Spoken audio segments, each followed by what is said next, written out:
Assalamualaikum warahmatullahi wabarakatuh. Selamat datang. Di video kali ini saya akan menjelaskan teknik mengemudi ambulans.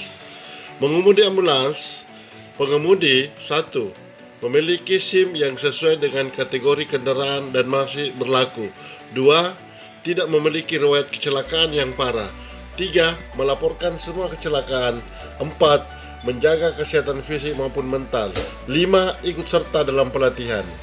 Perjalanan menuju lokasi yang harus diperhatikan: 1. Keselamatan diri sendiri dan orang lain.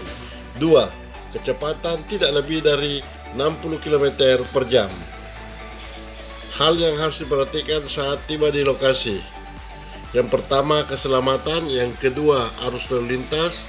Ketiga, kemudahan pemberangkatan. Keempat, jarak dari penderita dengan memperhatikan parkir pada tempat yang aman dan tidak mengganggu kendaraan lain. Posisi ambulans: pastikan ambulans berada di luar daerah berbahaya.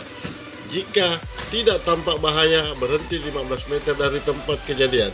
Jika dicurigai ada bahaya, berhenti 30 meter dari tempat kejadian. Merujuk pasien: 1. Kecepatan ambulans maksimal 40 km per jam. 2. Lampu rotator harus dinyalakan. 3.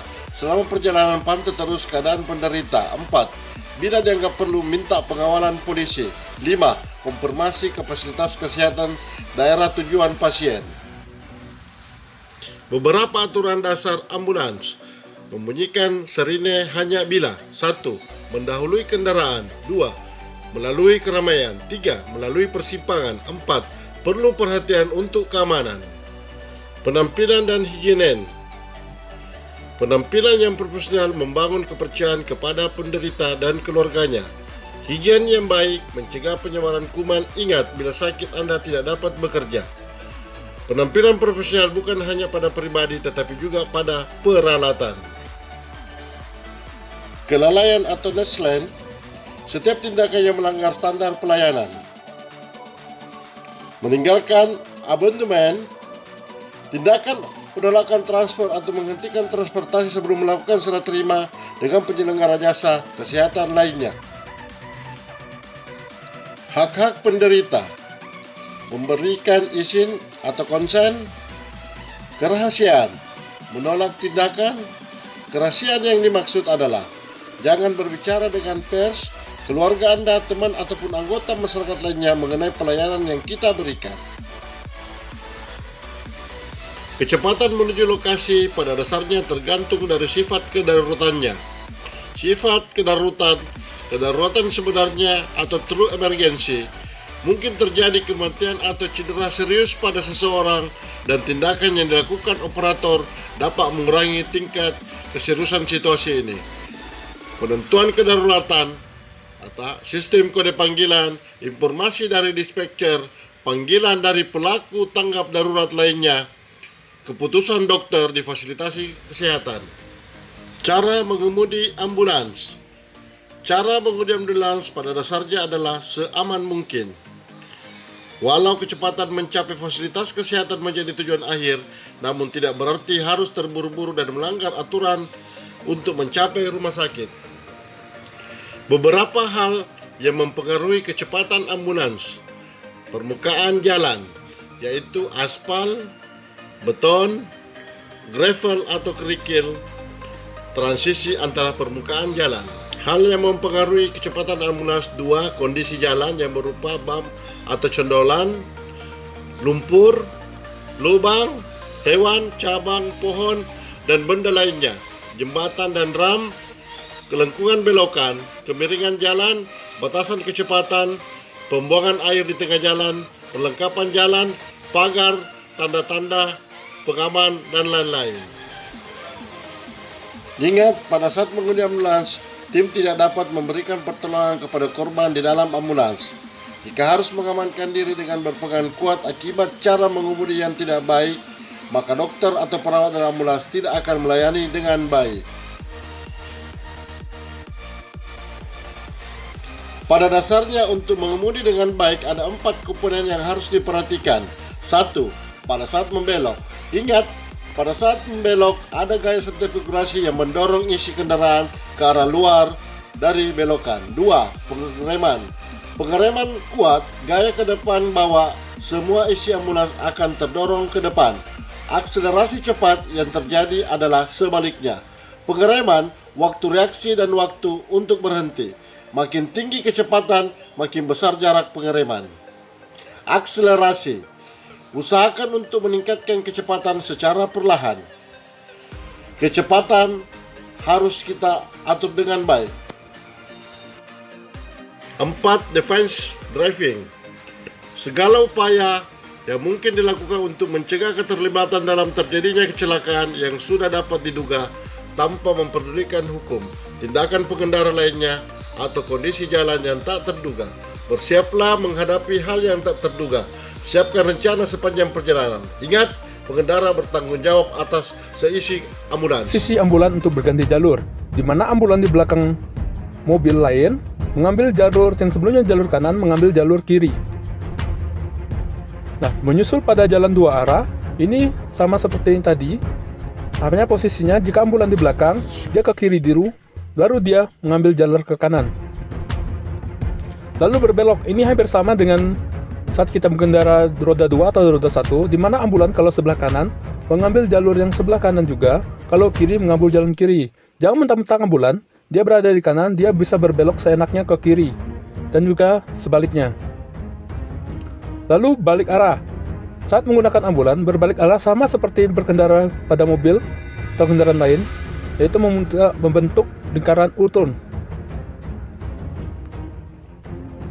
Lalu berputar.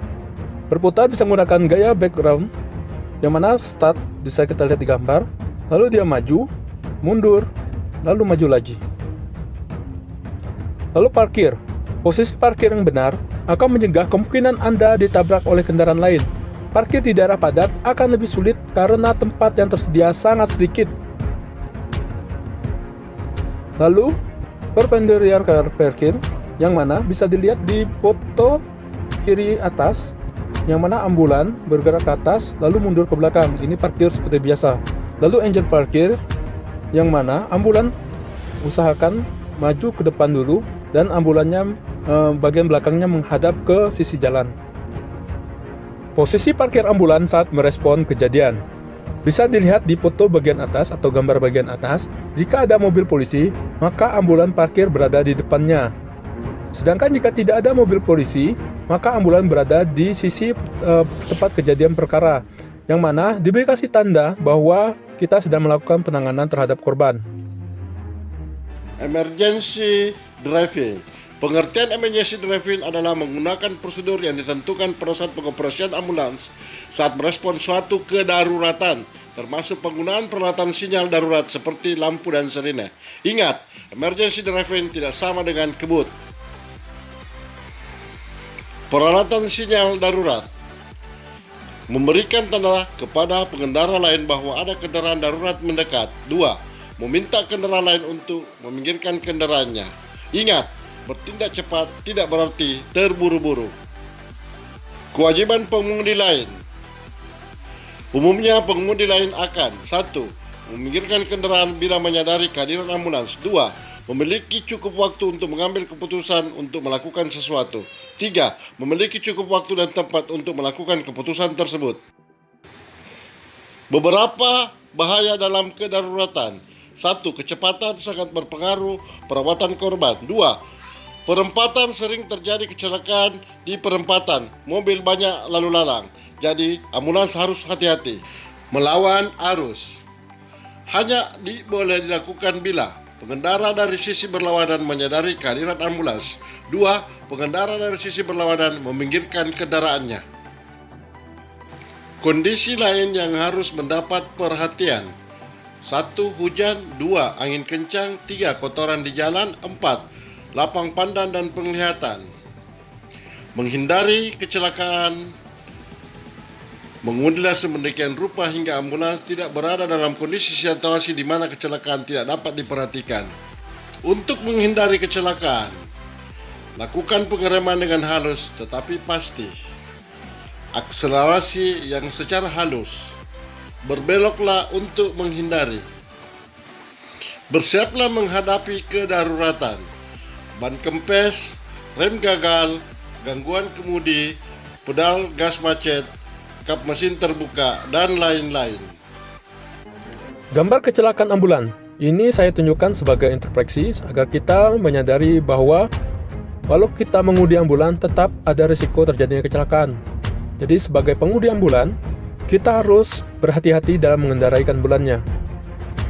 Nah, contoh gambar di samping kiri itu di luar negeri ya, di mana ambulan terbalik. Dan di pojok sebelah kanan, bagian kanan itu foto PMI mobil ambulan PMI Aceh Besar. Ini sebagai introspeksi aja. Sekian dan terima kasih. Mudah-mudahan video ini bermanfaat untuk kita semua. Salam hormat, Tasan Aceh. Wassalam.